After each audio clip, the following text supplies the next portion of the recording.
Okay, well, good morning or good afternoon, everyone, depending on which continent you're on. I'm delighted to have this this masterclass and this information session with you today. I'm going to be sharing my screen. A second.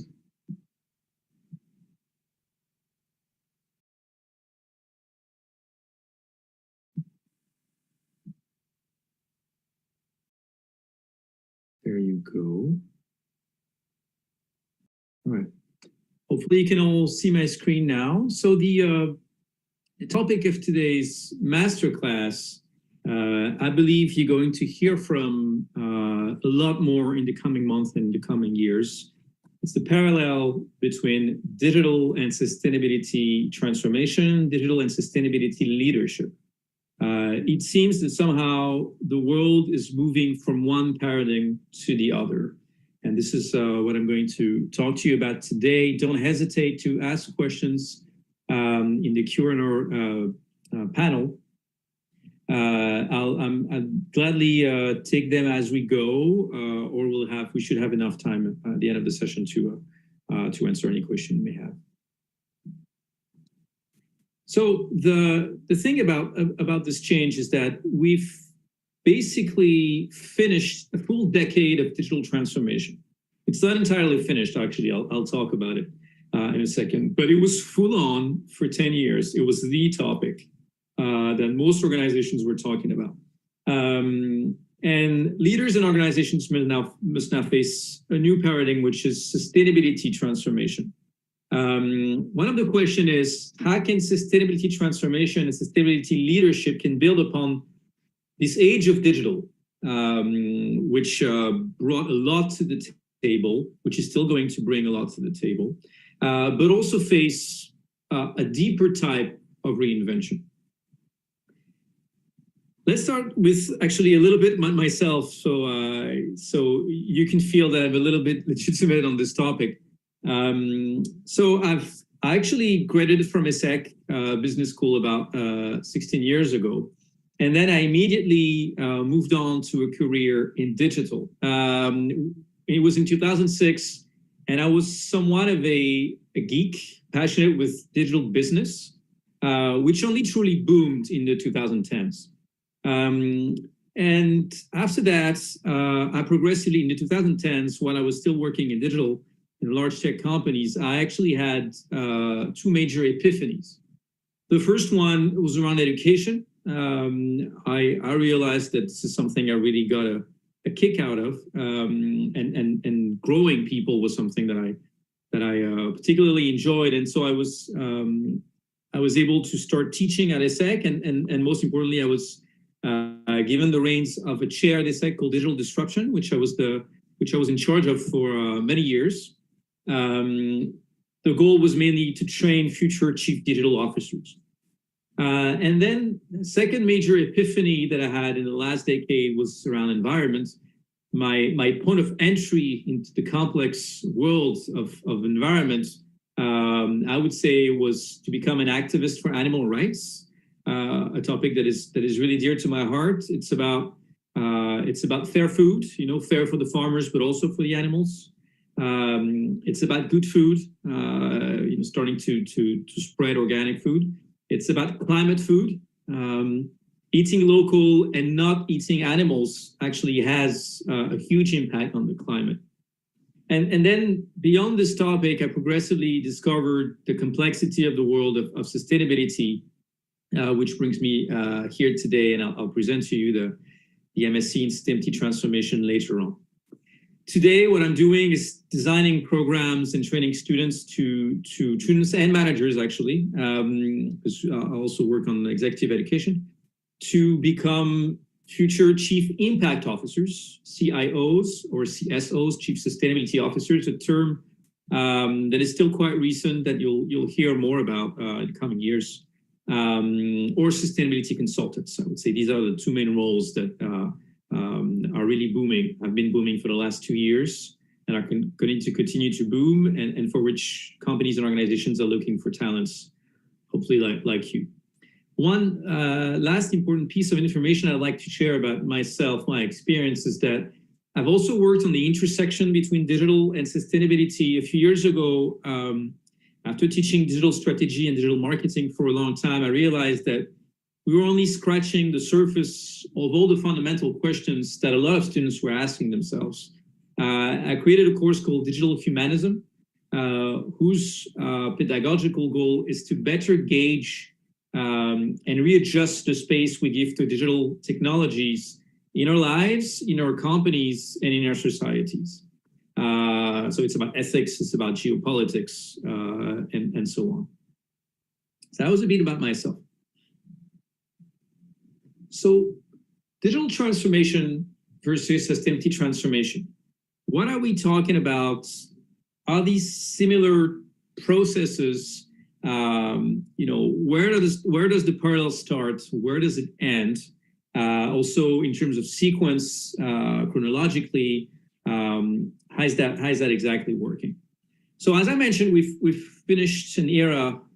Again, I need to correct myself. We haven't finished that era, but the booming phase of the era of digital transformation. It's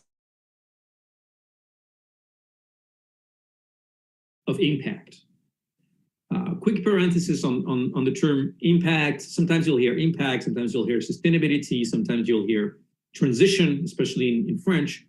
Today is not the moment to talk about, to do a course on semantics. It's a very interesting topic, but for matters of simplicity, I'm going to stick to sustainability, which in my view is the most neutral, less polluted term.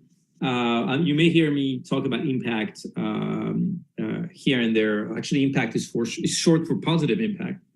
I agree that in terms of marketing, it's short for probably more impactful. But I'll stick to sustainability for now. So the thing about digital transformation, which, as I mentioned, really started booming in the early 2010, is that this has been the promise, essentially, of a new world that is geared towards efficiency and greater comfort, right? And the era is, as I mentioned, it's far from finished because organizations still need to go digital quite a lot. Recruiters are still massively looking for digital talents, right? But it is getting more technical. It has permeated within most organizations. There used to be a lot of chief digital officers. There are less of them now, fewer of them, because digital is just about everywhere in a lot of companies. They've gotten there for a lot of them, not all of them, but for a lot of them. And also my take is that it has become less inspiring. It has become a bit business as usual. In my view, the main stakes of digital today is to serve greater causes than digital for the sake of digital, right? Digital needs to serve causes that are greater than itself. I see three possible causes at the service of which digital technologies can be put. The first one is sustainability, clearly. I think the 2020s are going to be about a more sustainable digital. That's one thing. The other key topic, in my view, is about decentralization and democratization. How digital can actually help these two concepts, these two aspects of our societies. And Web3, what we call Web3, is probably the best tool for that. Web3 meaning all the blockchain-powered technologies like cryptocurrencies are theoretically meant to decentralize and democratize our societies. I'm not saying it's working. It has a lot of obstacles, and it might actually be going in the wrong direction for now. But that's the original objective. And this is a cause that is greater than digital for the sake of digital. And the third greater cause for digital, in my view, in the decade that just opened, is new narratives and possible futures. And the technologies that are the strongest here in order to allow this is probably the metaverse and the deployment of 5G technologies. Metaverse and 5G are going to hopefully open up our imagination, help build new narratives and possible futures. But some of you here who are a bit familiar with these topics may already start to wonder whether this is not a bit of a naive vision. And clearly the reality is much more complex and challenging when it comes to digital transformation in the next 10 years. Because again, sustainability, decentralization and democratization with Web3, and new narratives and possible future with metaverse and 5G, there's a lot of contradiction between these three causes, right? These three objectives. For instance, sustainable digital is somewhat of an oxymoron, right? Granted, IT can help curb climate change, through efficiency of technologies, but at the same time, CO2 emissions of digital technologies are growing exponentially, right? And take another example, blockchain and Ethereum in particular are trying to go greener, but if there's a massification of blockchain, it will result into what we call rebound effects. So again, more and more CO2 emissions. The same goes obviously for the metaverse and 5G, which in essence, we can actually question the sustainable existence, right? At least at this stage of development, a lot of experts, and I would clearly side with these experts, see more downside, more negative externalities to the deployment of 5G when it comes to sustainability than positive ones, right? There are going to be cases, business cases that should be positive, but with all the rebound effects coming up with the usage of these technologies, right now it's rather mainly negative impact, right? So this is complex, and hopefully digital is going to be digital transformation in its new version is hopefully going to be growing alongside sustainability transformation and not against it. But we still need to see where this is going to go. When it comes to sustainability transformation, it's just the beginning. And it's much deeper. It's definitely much deeper. We're going to be talking about sustainability leadership, and you'll discover how deep it is. But the final KPI here isn't comfort anymore, right? It's, I would say the main KPI, the main key performance indicator is shared happiness, right? Digital was about maximizing comfort, getting greater efficiency to maximize comfort. Sustainability is about maximizing shared happiness. And the two keywords here are both important, both equally important: shared and happiness, right? It's not just the individual pursuit of happiness anymore. Unfortunately, two goals, comfort for digital and shared happiness for sustainability, are contradicting each other a little bit, right? And the era that we've entered is really about choosing and about establishing a hierarchy, right? Between our individual comforts, and when I say individual, it's also individual in terms of, also one corporation, for instance, or is it about, maximizing happiness for, the greater good and for the highest number of stakeholders? In any case, it's a civilizational challenge for humankind. But when it comes to from a business standpoint, if there's one thing to remember here is that one paradigm, digital transformation, is about helping to make more money, while the other one, not so much, right? Sustainability transformation, the promise, a lot of people might tell you that, it will help growth and financial growth.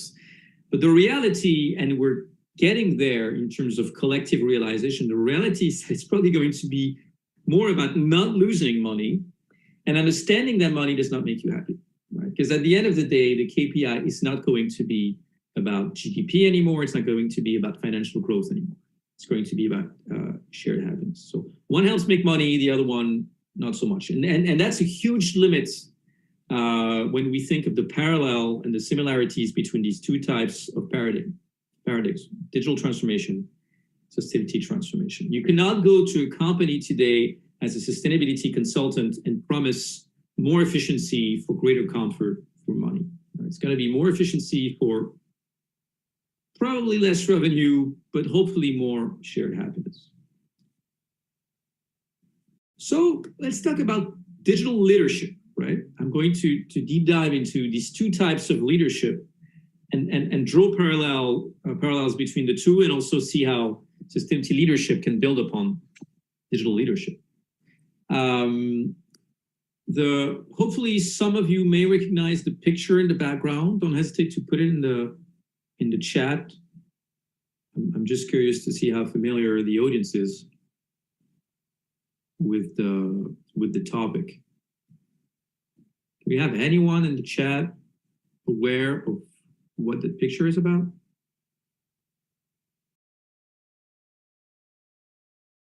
For now, we don't. Okay.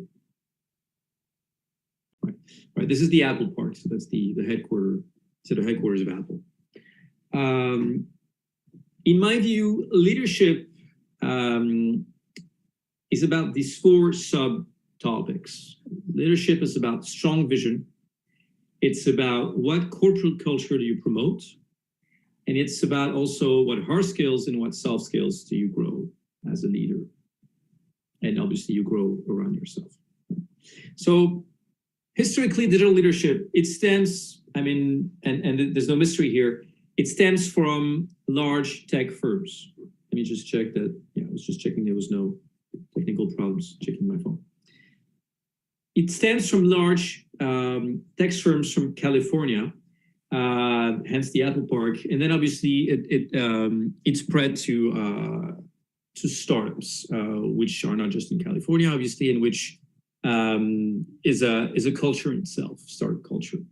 The vision of the digital leader, clearly, if I had to sum it up, it's a capacity to inspire a technical vision of the stakes at hand. Technological vision of the stakes at hand. Technology and digital are seen as a solution to almost all problems. So there's a huge bias here, which is conscious. If you take Google's mission statement, for instance, at least the one that was used for 2 decades, organizing the world's information and making it universally accessible and useful, this organization was obviously happening through a suite of Google technological tools. But also, more interestingly, at Google, there's an entity, actually not at Google, it's the parent company now is Alphabet. At Alphabet, there's a very interesting entity called Google X, which has existed for some time now. And the goal of Google X was to solve the world's most complex issues through their technological vision by hiring the smartest engineers out there. From health issues to transport issues, to democratizing Wi-Fi in Africa, for instance. Some of you may remember the balloons that were, the Wi-Fi balloons that were spread in the skies of the stratosphere of some African countries called Google Loon, and many more projects like that.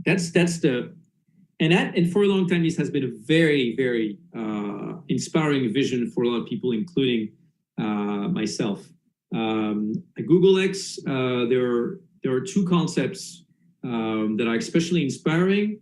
One is called moonshots. They haven't invented it. It has existed for a long time, but promoting the concept of moonshot. You really aim for massive projects that are going to change the surface of this planet and solve huge issues. The other one is called 10x. When you try and solve a big issue like democratizing the internet on the African continent, you don't think in terms of improving the situation by 10%. You try to improve the situation by 1,000%. Hence the 10x. Actually, should be 900%.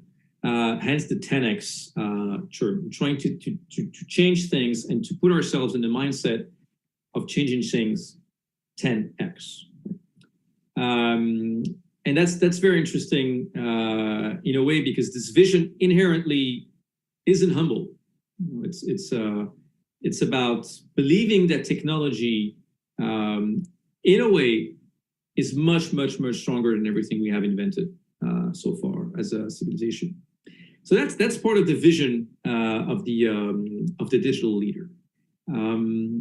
Right now, I would say that Elon Musk is definitely the person that embodies that vision the best, with all the positive and negatives that you could think about around his vision and his personality. When it comes to promoted culture, a lot of key concepts here. Some of you may have heard of, may have experienced, hopefully, because this is becoming more and more widespread. First, I would say that the promoted culture from a digital leader is that of a matrix organization and matrix management, meaning it's not vertical anymore. Right now, you don't just have like a boss above your head and that's it, and you manage people below you. It's about having what we call dotted line managers, hence the matrix organization. It's about management by influence. These are key concepts, and for those of you who have never experienced it, it can take a while to adopt, but it's definitely a vision that is continuing to spread. One other promoted part of the corporate culture when it comes to digital leadership is flex office. The digital first companies were more ready than the other ones for the COVID crisis and the confinement and the quarantines, right? Because this is something they already had implemented a while back, the flex office and the video conferencing tools. More generally, what is now being referred to as the startup culture, I would say, is what is being promoted. In a startup culture, you have the culture of brainstorming, you have the culture of keeping your options open a lot. The objective is definitely to empower and to autonomize employees, right? I would say this is the number one objective. For instance, at Google, the hiring process, for instance, has always had as a primary objective, because Google is a company with very few people. When you compare the revenue of the company, number of employees, compared to a lot more to a lot of other companies in the same range of revenue, you have much fewer employees, right? It's more of a company of servers than a company of employees. And so you need to have very, very autonomous and empowered employees. And I would say that's part of the promoted corporate culture in the digital transformation era.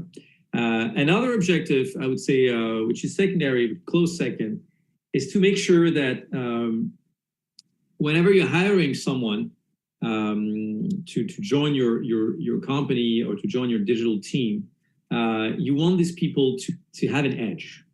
You want them to fit that very modern mindset that your company is trying to promote. At Google, for instance, they call it Googliness, which ended up in a film called The Internship that some of you may have seen. It was it's almost 10 years old now. But the thing about this edge of the startup culture, I would say it has lost its way. In many ways, it has lost its way. The startup culture is more and more being caricatured, right? There's this show called Silicon Valley, which is about the caricature of that culture. A lot of people are growing distrustful of that promoted culture. One last aspect of the promoted culture is about excellence. Keep in mind that a startup is inherently about explosive growth. We're going to lend you a lot of money, but the objectives that we're going to give you are going to be very, very difficult to meet. And if you don't meet them, you're probably going to have to go. You're probably going to have to close your company within 2 years, right? You have to be the best, grow fast, and take the market very, very quickly, right? So that culture of excellence and that pressure of excellence is also part of the promoted corporate culture. These companies, the GAFAMs, are only looking for the best talents out there, and they have the financial means to do so, right? So that's also part of the culture. When it comes to the skills, the hard skills of a digital leader, I would say it's about continuously training oneself. a digital leader must stay in touch with the latest technological solutions out there without necessarily becoming an expert of it. You're an engineer, you start coding, and then after a few years of career, maybe you're going to move to product management. You're going to be managing engineers, but you're not going to be able to code the latest fancy language anymore. And the same goes on the business side of things. What matters is that you understand the evolution of coding, the evolution of data management, and so on and so forth. But you need to understand the underlying stakes, but you don't need to be an expert at it. So there's continuous training until a certain limit, right? Some of the hard skills obviously comprise design, understanding the various frameworks, design thinking, data management, digital marketing, growth hacking within digital marketing has been a booming trend and necessary hard skill to try to master. Obviously, having a minimum of background around cybersecurity, around IoT, Internet of Things, and so on. And the main difficulty, again, remaining to continuously manage to train yourself. And you have to rely on HR, obviously, for that. HR in digital-first companies are really strong on this topic. But mainly, I would say, when it comes to the main hard skill of a digital leader is that capacity to continuously measure the impact of his or her activities, continuously track everything that is being implemented. Because digital leadership is very rational, right? It is, at the origin, it is very edge-driven. And because of this, tracking, measurement is absolutely key here. And growing this measurement skills and that mindset also is critical. When it comes to soft skills, I would say the soft skills of a digital leader, I would say it's mainly about agility, right? The era of digital transformation has forced organizations to be able to be much more flexible and to bounce back and change objectives very rapidly, continuously train employees. All of this for a digital leader requires one key soft skill, which is agility. A few other soft skills I would say that the transparency of giving and receiving feedback. That's a very, very difficult soft skill to acquire, right? It really sometimes speaks to our deepest personality traits. It's not always easy for everyone. The thing about digital culture is that it's very fact-based, it's very edge-driven, so that culture of transparency, in a lot of cases, is easier. For some reason, and I've witnessed it, the culture of engineers can be more direct in the way they interact, sometimes a little too direct and maybe not diplomatic enough. But that soft skills of being able to manage feedback and 360-degree feedback, where you also receive feedback from your own team and from your dotted line reportees and managers, is a key one here. Looking at time. And so moving on to sustainability leadership. So I'm going to, see that we have comment. Okay, that was just a hello message. So maybe some of you here in this masterclass know the person here in the background picture.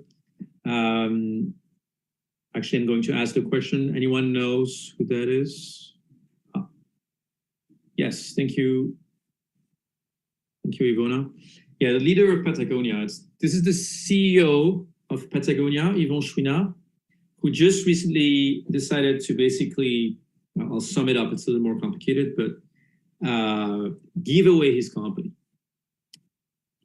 for climate change, to fight climate change. Basically gave away the vast majority of his company to build an NGO that will actually fight climate change. And I was discussing it with students and colleagues, and the question was, why aren't all leaders sustainability leaders like Yvon Chouinard? How come we're not here yet, right? We have, I would say, a few years to get there. Hopefully within a generation, we'll have entirely gotten there. That's the type of leaders the vast majority of large companies will have, but it's going to take sometimes to get there. So what is the vision of a sustainability leader? Well, first, keep in mind this is all quite new, right? And when I say quite new, I mean that there is still very little literature about it going around. Research is starting to write a lot about this type of topics, but this is just the beginning of the era. And I would say, at least of the democratization of sustainability. So the beginning of that sustainability transformation era. I would say one thing is about transcending, a capacity to transcend your company's objectives to accompany all stakeholders around you. And it's really about starting to enlarge your horizons. One example that I'm going to take is something called Scope 3. So when we talk about carbon footprint, I'm not going to give a class on carbon footprint here. If you do join a MSc in Sustainability Transformation, that's something we'll deep dive into. But when it comes to carbon footprint, most companies out there focus on what is called Scope 1 and Scope 2, meaning the direct emissions that the CO2 and equivalent that they emit, and the emissions of their energy providers. But at the end of the day, Scope 3, in 99% of the time, is what matters the most. And they've barely started to scratch the surface here, because these are indirect emissions. And indirect emissions is about starting to widen your horizons and realizing that, as a company, especially as a large organization, you have massive clouds on your suppliers, is what is called Scope 3A, upstream, and you have a massive impact on your clients, what is called Scope 3B, downstream. And starting to think about ways you can accompany your suppliers to be more sustainable and to have to lower the carbon footprint requires a strong strategy and vision. And doing so for your clients is even harder, because sometimes it means selling less products. This is what Patagonia has been doing for a long time, but keeping in mind all of your stakeholders it's a new vision, it's a new way of seeing things, and it takes time to train this type of leaders. There's an Indian guru that I like to quote, whose yoga courses I've been following for a few years, someone called Sadhguru, who's becoming world famous, could be seen as a bit controversial in India from what I hear here and there, which is not so much a topic. But what I like about one of the things he preaches is that he's trying to grow yogis on the idea that their responsibility is limitless. And I really like that sentence, my responsibility is limitless. Realizing that, we've entered an era where the social divides and the environmental issues are so high that as leaders, we need to stop finding excuses for ourselves and for our organizations. And we need to start realizing or assuming that we can continuously increase our sphere of responsibility. We can continue to increase it. And actually, it's exciting to imagine that you can continue to increase your sphere of responsibility. You could always do more. You can always be more inclusive, think of more stakeholders, right? And without obviously losing money, right? As I mentioned earlier, it's not going to be about growing financially anymore so much, but obviously it's not about losing too much money. Obviously, it's about shifting mindset towards another objective without losing money. So realizing that you can always, one as a leader can increase their sphere of responsibility because everything is interconnected, is part of that vision. And in that sense, coming back to the parallel between digital leadership and sustainability leadership, technology, as you've begun to understand, has its pros and cons, right? As I mentioned, it should be put at the service of a greater cause, but the sustainable leader knows when to use technology or when not to use it, because it's going to have unpredictable negative externalities. The promoted corporate culture, I would say, that is promoted by a sustainability leader, is to put human beings back at the center. And the main risk here, well, before I talk about the risk, the thing is about, if you want to put the human being back at the center, there's also the notion of inclusivity that is absolutely key here. How do you make sure that obviously everyone within your company, in all the complexities of their personality traits and skills, can feel included in the overall objective of your company, and also be beyond obviously your company, right? Again, coming back to that share, that stakeholder aspect of things. So promoting that inclusive culture. The difficulty, though, when you say that, is that it immediately sounds like greenwashing. There's a huge risk of greenwashing, because you don't just promote that you're going to be putting human beings at the center. It requires a lot of personal change, personal epiphanies to have happened within the leadership of your companies, within the heart of the individuals of the leadership of your company, right? So many companies out there claim, that they're putting human back at the center, and not much is happening. And more than just the fact that not much is happening, the feedback, the unofficial feedback that you're getting from about the vibe of these companies is that it's still quite inhuman in many ways. So, but that is touching on to responsible communication, responsible marketing, which is another topic which actually I'm teaching. But these companies, they should realize, and especially the sustainability leaders should realize that it's going to take a few years to put human beings back at the center, and they should not communicate about it too early. Otherwise, obviously, we're going to get to that greenwashing issue. I want to also mention the fact, when it comes to promoted company culture, that this is in a way opposed to the startup culture. Right? The issue, and I was mentioning the fact that the startup culture was becoming more and more caricatured and a little mocked in some way. The issue with the startup culture is that it is inherent, as I mentioned earlier, inherently built towards hypergrowth. And if you build something upon hypergrowth, you're going to need to put pressure on your employees, right? And I'm not saying that we shouldn't have startups and we shouldn't leverage this model, this corporate model, because it can bring a lot of innovation on the table.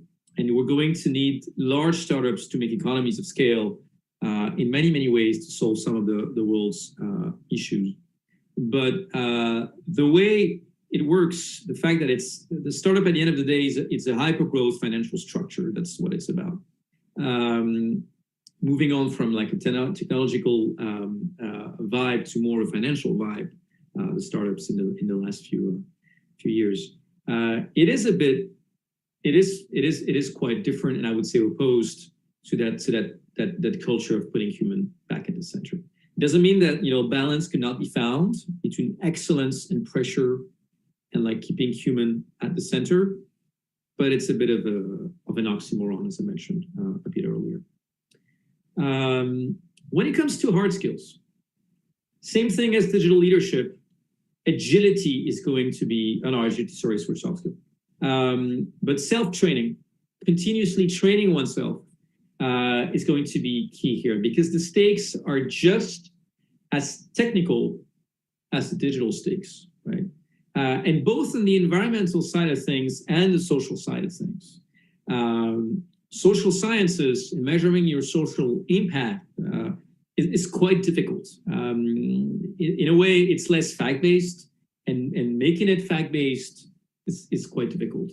On the environmental side of things, you might think that measuring your carbon footprint is difficult, and this is actually the easiest thing that can be done, because that's the one thing that our states and governments and companies have been starting to do for the last decade or so. It becomes much more difficult when you try to assess your overall environmental footprint on water, obviously on wood, on biodiversity, and so on. So it's quite technical, and it requires continuous training to get up to speed with this, and to grow, to master this type of hard skill. Impact measurement, as I mentioned, remains key. We live in a capitalist world, and we need to be able to measure the impact of our endeavors, of our projects. And it's by over-investing on impact measurements, then the sustainability leader is going to impose his vision to his organization and to the world, right? Being able to clearly measure things is going to help promote that culture, that vision. I'm going to be using one interesting example. One of the big European unicorns, so big scale-up, is actually a partner of the MSc in Sustainability Transformation. It's called, well, actually, I'm not going to mention it. I don't want to give you too much of their strategy, but one of the main objectives for them when it comes to sustainability transformation, obviously, is to measure their carbon footprint, and it's a technological company, and it's about servers and where do the servers sit, what is the type of energy that is being used there.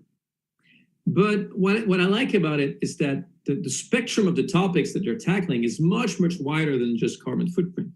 For instance, when it comes to promoting an inclusive mindset and culture, they have grown so much in the last year that one risk is for them to start getting canceled. Hopefully, a lot of you know about the cancel culture that has started happening in the US.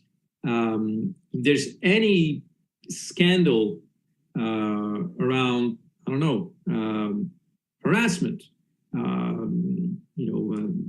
lack of inclusion at work, issues with the recruitment process around diversity, this could backfire into such a communication crisis that this could lead to a risk of your company getting canceled in the corporate space, meaning that all of a sudden no one will want to work for you, right? You're the black sheep. I don't like that metaphor, but because of the way it portrays Andy, the sheep, but still that works in that case. So that's also what's interesting about the hard skills, is that it's so complex, and you have to train yourself on so many of these topics. At the end of the day, we all start with one topic, right? I've started with, as I mentioned, the animal cause, and then food transition, and then moving on to environmental transition as a whole, and then moving on to something even bigger, which is sustainability, which includes social aspects as well, which is left where I'm coming from. But we all start with like one topic of preference or expertise. So I mentioned animal cause and foods. As for me, there's also responsible marketing, which is something that I can rely on quite a lot, because this is one topic that I've been digging for a long time. And finally, soft skills. That's probably the most essential part here. So it's good that we're going to conclude on this. A good sustainability leader has to start a very heavy work of introspection. Otherwise, they're going to get into greenwashing. I mentioned that, right? And this means that a sustainability leader needs to start thinking about the concepts of being attached to things, being able to let go, obviously, of things, what they considered to be wealth and what they considered to not be wealth. They need to start thinking about their own psychological biases, right? We are all conditioned human beings, and it's difficult to decondition, to deconstruct all of these biases.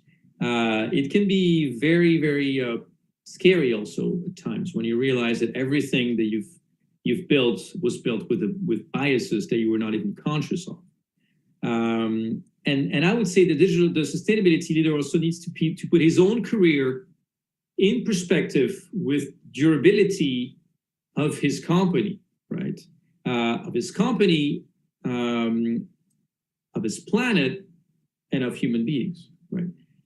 How necessary am I? How necessary my presence is at the head of this team, at the head of this company? If I stay here, am I going to be able to shift that company to a more positive impact for the planet or for human beings, or not? Should I just let go of this company and actually move to another type of organization where I can have a larger impact, for instance?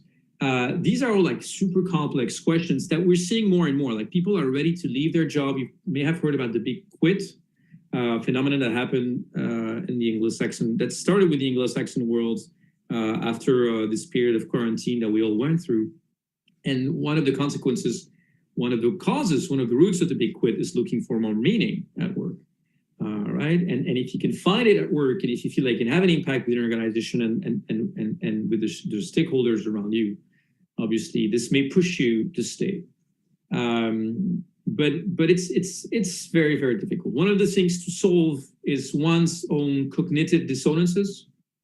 So that's a concept some of you may be aware of or not.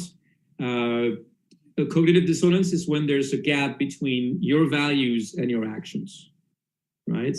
I'm not going, again, to give the name of that company, but a very large French company came to ESSEC a year and a half ago. We had the head of CSR, actually, the head of sustainability coming, who's a former ESSEC.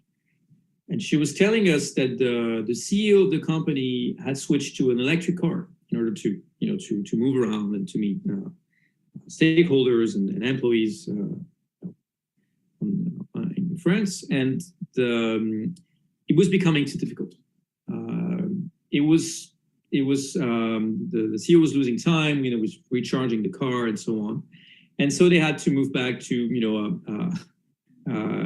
a gas-powered SUV.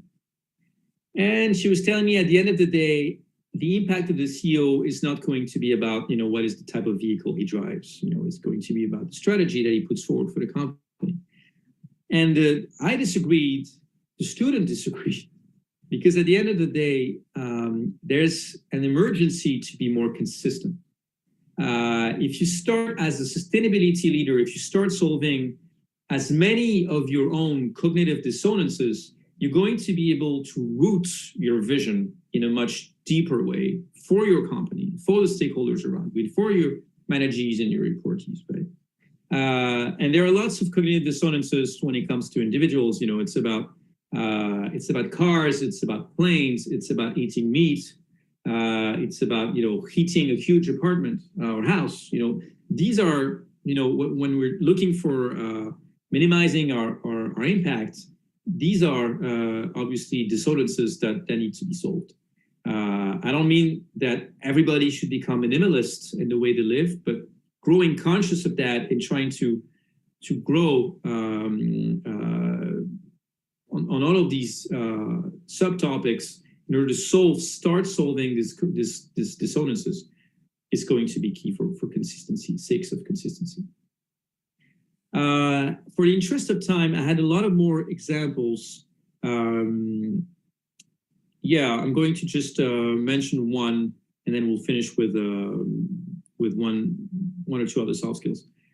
One other example is I got in touch with recently with the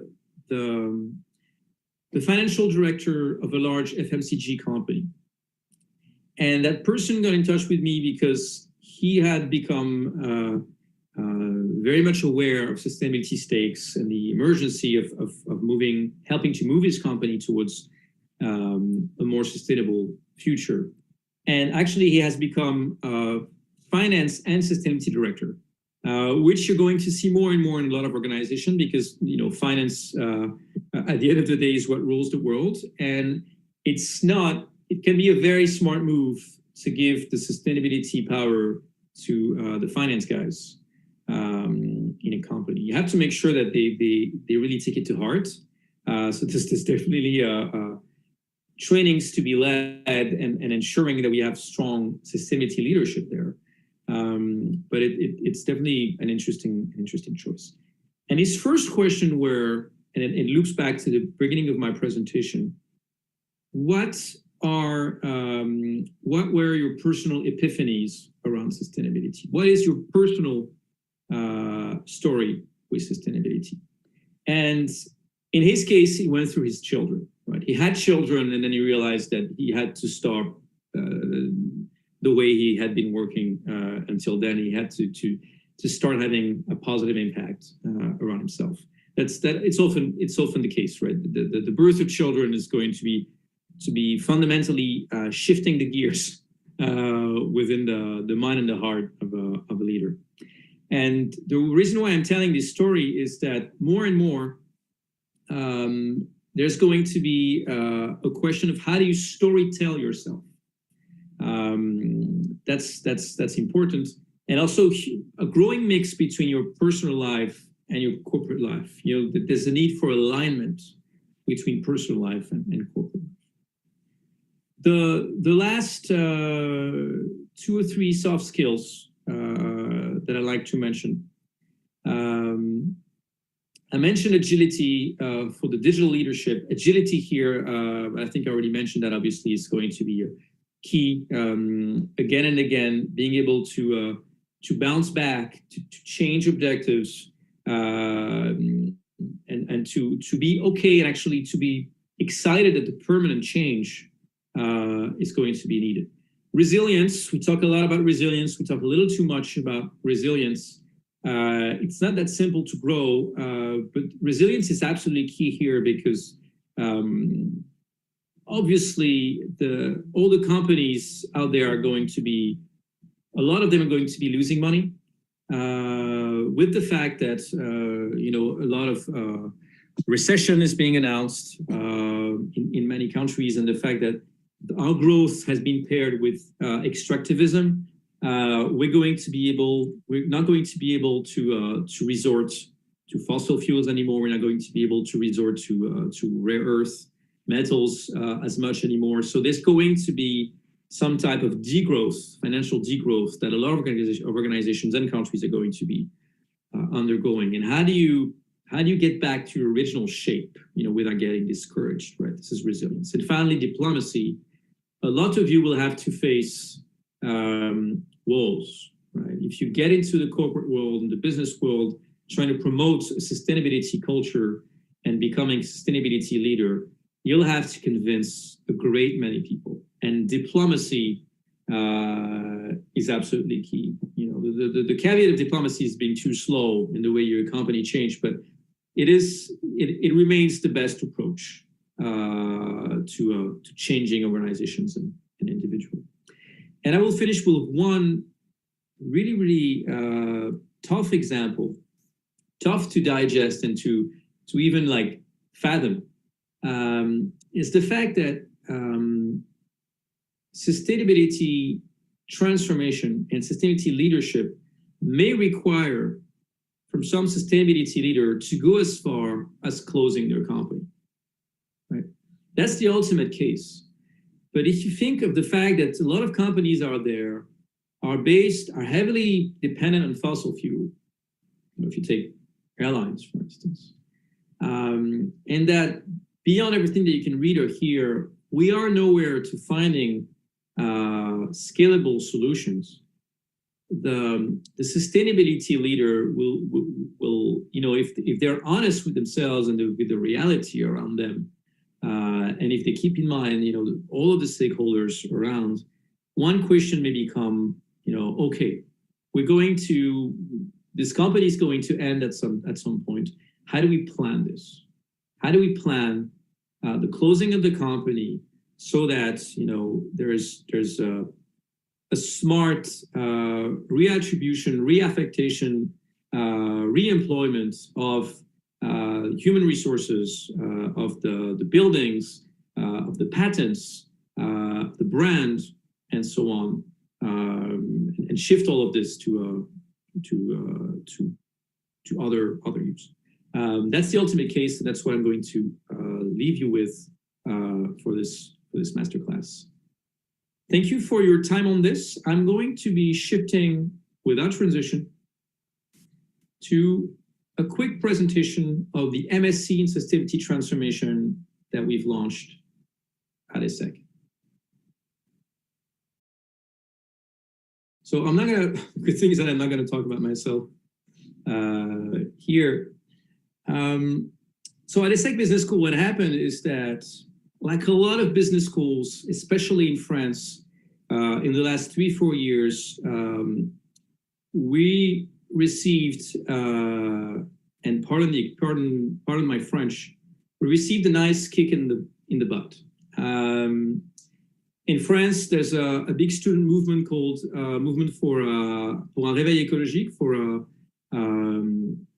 a green awakening, that gathered tens of thousands of signatories in order to push schools and engineering schools, business schools, and so on, to better prepare them for sustainability stakes. And consider me honest or honest or dishonest, humble or arrogant, as you like, but I feel that ESSEC is doing a rather good job, a rather humble job, has been doing so for the last few years now. And it is part of its strategy. One of the 3 pillars of its strategy is actually to shift towards a much more sustainable school, to shift to a transition school, if you will. And this strategy is called Together. I'm not going to give the details of it, but it's about making sure that all of the core courses comprise, analysis of sustainability stakes, making sure that all of the students who get into the school from now on will have sufficient sustainability training, making sure that our buildings, that our carbon footprint are in line with the Paris Agreement from 2015, COP21. For instance, we just announced our reduction, our goal to reduce our carbon footprint by 25% by 2030, which mainly stems from students flying, by the way. It's scope 3B that I mentioned earlier, and so on and so forth. Also, the way we recruit students, where we've instilled a lot more diversity in the last 2 years. I could go on about this as an ambassador of this topic, but what matters to me, what is dear to my heart, is that I feel that the organization I'm working with is putting its money where its mouth is, right? There's some strong level of consistency, and we're shifting the organization. It takes time. It's going to continue to take time. We're talking about a business school, for Christ's sake, right? So obviously we're talking about the place where a lot of the great inventions of our economical models globally have been invented, but we're also talking about the place, business schools, where a lot of the reasons why we have strong sustainability issue as a civilization also have been born, right? And so we need to change the way we teach everything. We need to take a step back and show different models and grow the sense of critical thinking of students as much as possible. And then it's up to them to choose like what is going to be their preferred path, whether they want to get into large organizations and change things from within, or whether they want to join NGOs or public organizations, or create their own social or green startup, for instance, and so on. The program that we launched, what's really interesting here is that well, it's a 1-year program, and it's been built upon a lot of the existing expertise of what is already the best at ESSEC Business School.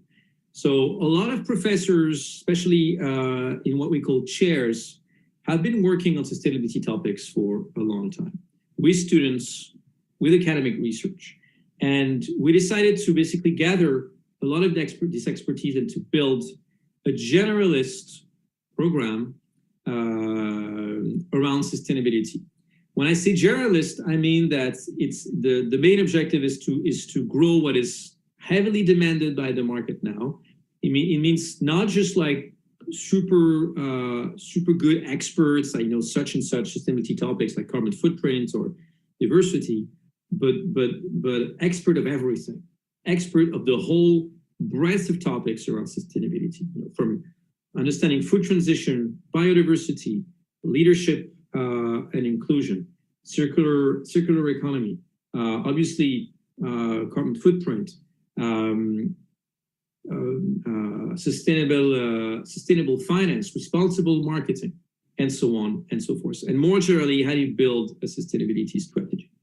The market is heavily demanding this type of generalists, and if you're hesitant to choose that type of career, you're getting there at the right time, right? At the beginning of that bell curve, right, where it is starting to boom on the market.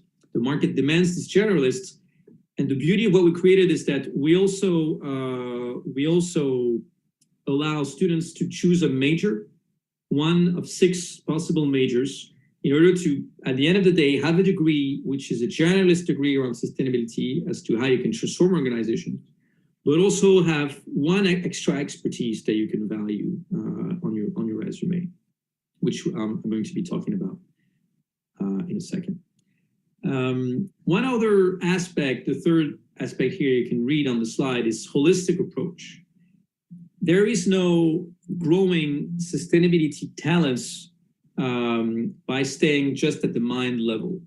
We need to make sure that we take you on the field, on the ground. That's why we have up to 3 learning expeditions, just over 1 year. And also the last aspect is heart. As I mentioned earlier, when it comes to the soft skills of sustainability leadership, there's a dire need to grow, resilience and to grow diplomacy. And resilience, because you got to be facing walls. It's going to be difficult, obviously, to change the organizations you're going to be working with or you're going to be working around. And diplomacy, because you'll need to find that right balance between being soft and pushing. And that means that there's a dire need to grow that sense of collective fight, collective cause. If I was the head of a master's program in finance, I guess I wouldn't be writing this, right? Just to show you the difference. And finally, some radicality. That era of impact that we've entered requires us to go back to the roots of the problems that we're facing. Radicality etymologically means going back to the roots. I'm not saying that we should be extreme. That's not the way I'm intending this word. I'm just saying that we need to revisit the roots of everything that was created, and that's that sense of criticism is one of the key things that we want to impart for the students. So 1-year program, it's happening on our Cergy campus, our main campus in France.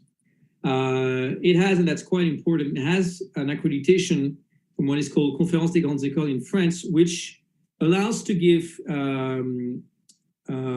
visas to non-European students who would want to stay in Europe and work there. So that's critical to mention. It's taught in English. I mentioned 3 learning expeditions, and it finishes with an internship or professional experience. Actually, it doesn't need to be internship; it can be actually a job, and you can pick among six major to tailor the program. These are the two patrons that we had for the first class this year. And that's what's interesting here is that they actually embody the 2 types of careers that you can think about. One is is a career within a large organization, actually a scale up in that sense, for that matter, Content Square. So joining an impact team, a sustainability team. The other one is advising companies from the outside in as a sustainability consultant, right? And that's what Florent Lyon and Capgemini Invent are embodying. About the program structure, and guys, don't hesitate to ask questions in the chat right away if you have questions on this. I'm not going to dwell into too much detail here, otherwise it's going to be, already been talking for a long time, and it's going to start to be a little too heavy for everyone. But the way we build the curriculum is as follows. First, we have what we call the T0. It's the month of September, when it's about starting to impart some knowledge on sustainability and some basics of management. This first month is key because it's also the month where the class is going to be turning into a cohesive group, right? So there's quite a few experiences that the class is going through at this stage. And one of the objectives is also to make sure that we try to put everyone on a level playing field when it comes to understanding sustainability challenges. Not everyone is joining the program with the same type of knowledge. You know, some are joining with a finance bias, others are joining with a political science bias, some are joining with an engineering bias. When I mean bias, I mean background, obviously. And we'll try and get everyone at least on a level playing field when it comes to understanding what's happening on this planet on the sustainability side, even though obviously it's going to take the whole year to get everyone up to speed. And then the T1, October, December, it's mainly about two objectives. The first one, it's about impact assessment. I mentioned it in the master class.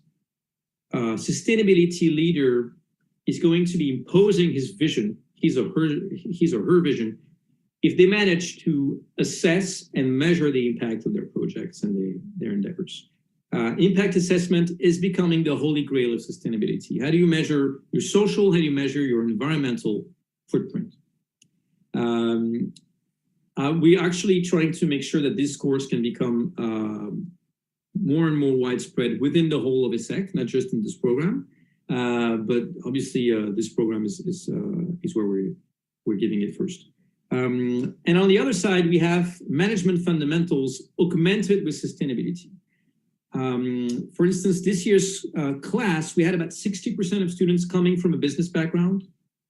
But it doesn't mean, it's not because you come from a business background, for instance, you've worked in marketing, you've studied marketing, that you are solid enough when it comes to accounting and reporting, that you're solid enough when it comes to regulation and justice, right? And also we have the other half of the class, or 40%, that actually don't come from a management background, and we need to obviously get them up to speed there.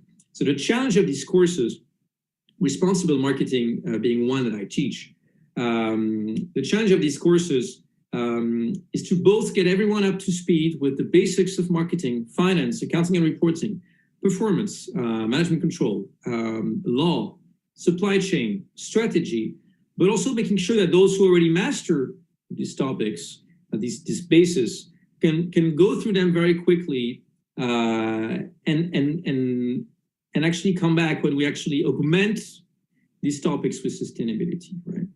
You've been studying marketing and you worked in marketing for a few years. Believe me, I've been teaching digital marketing strategy for 10 years, and I want to start creating my responsible marketing course. It has almost nothing to do with it. Doing responsible marketing, it's a whole new approach to marketing. And so as a marketer, you're going to be learning a lot. You're going to be hopefully excited at discovering a new approach, which in the case of some marketers, you may have experimented already. The same goes with sustainable finance and so on. We also offer the option to do a French language course on a weekly basis for non-French speakers. We had different levels of French courses, so your level is going to be tested at the beginning of the year. And then you'll have, it's not mandatory, but it's a plus that we're offering. We know that for a lot of you, I mean, if you're choosing France and a business school in France, it's not just because of the rankings, it's also for the culture. and for Europe that you might be interested in joining us. And so we want to make sure that you have the possibility to learn French. Then we move on to the T2. And T2, after we've got everyone up to speed, we understood impact assessment and measurement, it's really about learning about transformative frameworks. It's really about what is sustainability transformation, which again, is quite a new topic. We were very happy to see that there are 3 other master's programs. After we launched this program, there are 3 other master's programs that actually adopted a similar, either the same name or similar names, because this topic of sustainability transformation is going to be spreading semantically, you know, as the same way digital transformation has been spreading 10 years ago. But what does it mean exactly? And it means that you need to understand transformation through 3 different levels. The first level is how do you actually convince individuals and groups of individuals to shift, right? And for this, we've created one of the courses that is exciting me the most, whose name will actually change. Apology, we need to change the name of this slide. It's called From Inner Transition to Collective Change. Right? It's giving you all these tools from eco-psychology to understand where you are, how you can shift yourself, how you can start shifting other people, and then facilitation tools. How do you actually move groups of people, right? Understanding what are the key obstacles to a sustainable world, and how do you actually move, start shifting, start moving groups of people. The ultimate goal, the ultimate case study is you have an XCOM within your company that is really reluctant to implement a sustainability strategy, and you have to start convincing them. The second layer is strategy and business models. I mentioned earlier, I concluded my masterclass with the fact that a sustainability leader will have to be able to go as far as imagining that potentially they will have to close their company, right? I'm not saying it has to be the case all the time, but they have to be agile enough and honest enough with themselves to go that far. Building a sustainability strategy and imagining new business models is absolutely key. And again, hopefully something that you can imagine how exciting it could be from future managers and leaders. And then once you've agreed on your strategy and your new strategy, how do you actually operate change management over years? Building a strategy and imagining new business models is one thing. How do you make it factual is a whole other game. T2 is also about getting into one of the 6 majors that we offer. So it's up to you to choose a major when you apply. These are the 6 majors that we offer. And when you apply to the MSc, you need to pick choice number 1 of major and choice number 2. The 6 majors are built upon existing chairs of ESSEC business schools, learning chairs.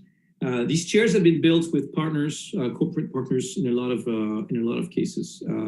Some of which we could actually add to the slide. There are new ones that just signed up with us. The first one is around circular economy. In the interest of time, I'm not going to be giving too much detail on this. But if you do have questions, you can reach out to us to better understand what is behind each chair.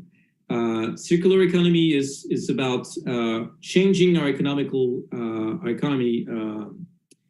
models within our societies, within our organizations, from a model that has been linear for decades to a model that actually functions as a loop and has as little inputs and wastage and use of resources as possible.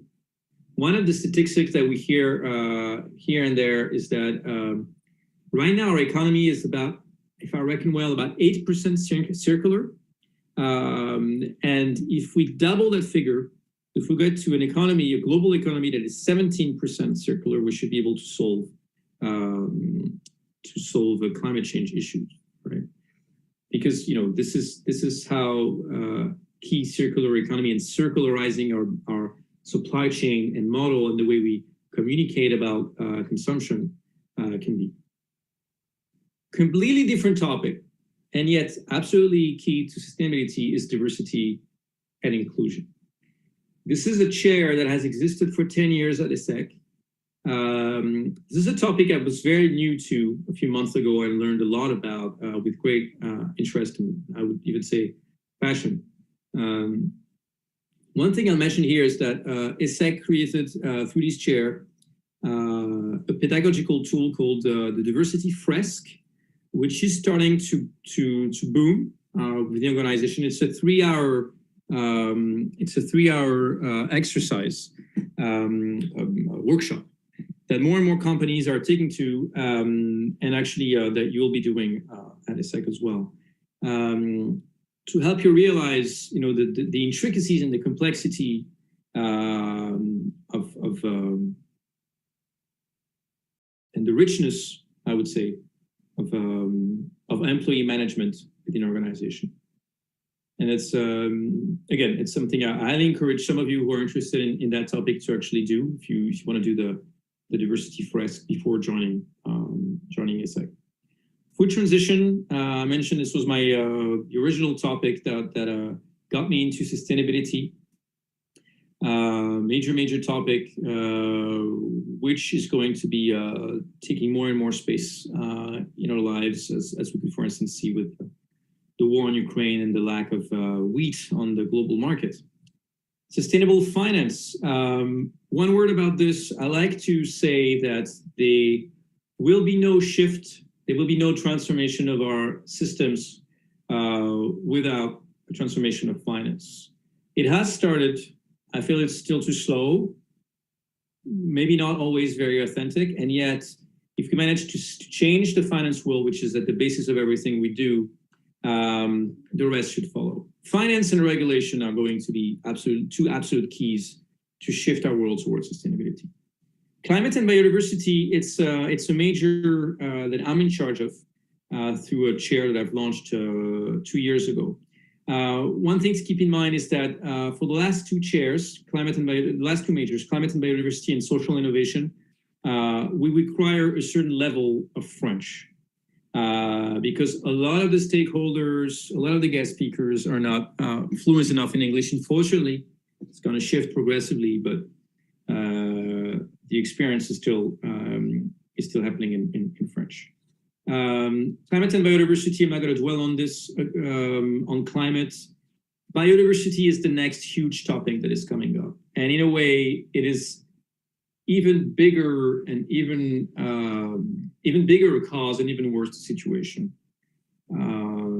Sorry to put some joy into this webinar, but that's the reality. And working on this is going to become vital for a lot of organizations who have an impact on biodiversity. And finally, social innovation, that you can see on the number of chair partners. This is the chair that has existed for the longest at ESSEC for 20 years now. ESSEC has been one of the academic pioneers around social innovation and measuring the impact, your social impact as a company. So very, very interesting program as well. Social innovation, don't understand it just as social, but also as societal for the French-speaking people here. Social in English, it's really about society. It's about humans and it's about society. So it's really about both.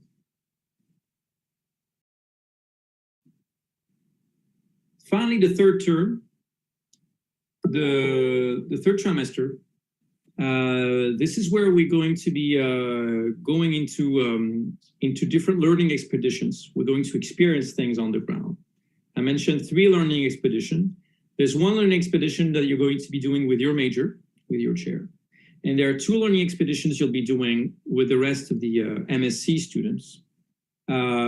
This year, we're going to Provence, so to discover the sustainability ecosystem in the south of France, which is both a way to completely change landscape, especially in the middle of winter for students, spending their lives in Cergy and in Paris. The south of France is going to be bringing a bit of sun but also to limit our carbon footprint. It's the right distance, to change landscape and not going too far and have too bad of an impact. The other learning expedition that we're organizing is closing the year. It is at the Transition Campus. That's the castle picture that you see here. And what's very interesting about this campus that has been partnering with ESSEC for a few years now is that they're really, really strong on education, especially when it comes to what we call frugality, or sufficiency, as the IPCC has been calling it. So sobriété, as it's called in French, not so much in English. They live under the constraints of the Paris Agreement at 2 tons of CO2 per year. They're trying to limit their impact on living, on biodiversity, on water and wood and so on. They work with a lot of stakeholders around the castle and the city, and also they are the forefront, I would say, of sustainability education in France and more in Europe, with a lot of the frameworks and research that they're developing.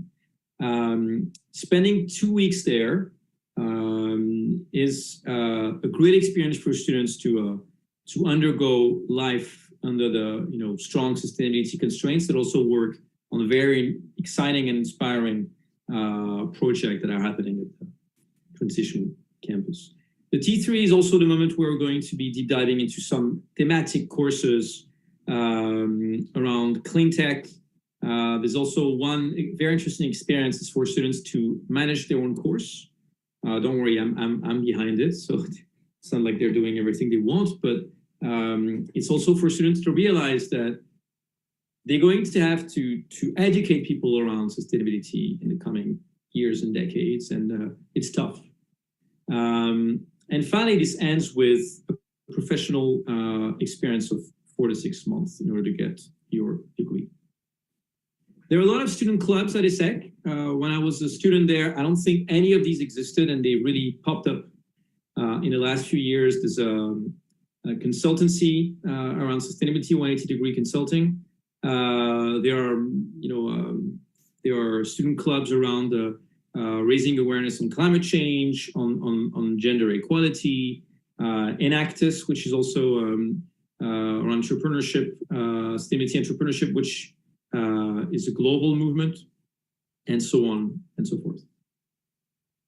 I mentioned the 2 main roles that this program is destining you to. I would say sustainability consultant is the first one, and joining an impact team or sustainability team in an organization would be the second one. What we also striving is to make sure that, because it is a new topic, and even though the market demand is booming for this type of talent, we've imagined a very customized type of accompaniment for the students. There's individual coaching for the students of this program. There's peer-to-peer coaching. There are 2 job fairs that are happening around impact jobs. It's the 3rd year that we're going to organize that. So there's a flurry of possibilities to imagine your career, and you have a full year of accompaniment to build your own sustainability career. One last, being conscious of time, we have a few minutes. And guys, don't hesitate to ask questions if you have any already in the chat. I'd be happy to have a look at them immediately. The last few things is about the network that you'll be joining.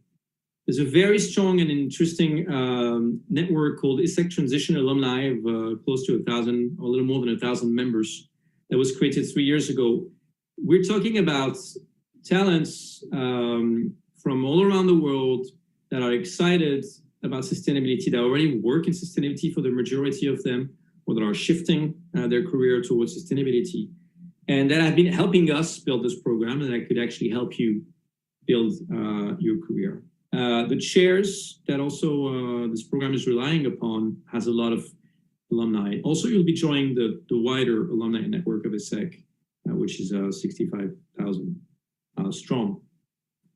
We have 2 incubators, one for early stage startups, Actually, Content Square, the scale-up that I mentioned earlier, actually stemming from ESSEC Ventures, one of the largest scale-ups in Europe now.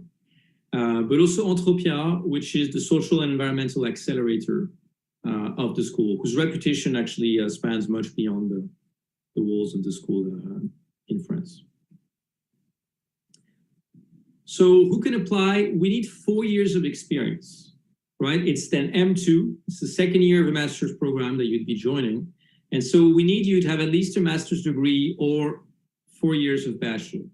Exceptionally, we have a quota of applicants that we can take with only a 3-year bachelor if they worked at least 5 years, not including internships, right? It needs to be like 5 years beyond internships, right? So these are the requirements. And then in terms of horizons, we're looking to hire the most diverse class as possible. We have 17 nationality for this year's class, for instance.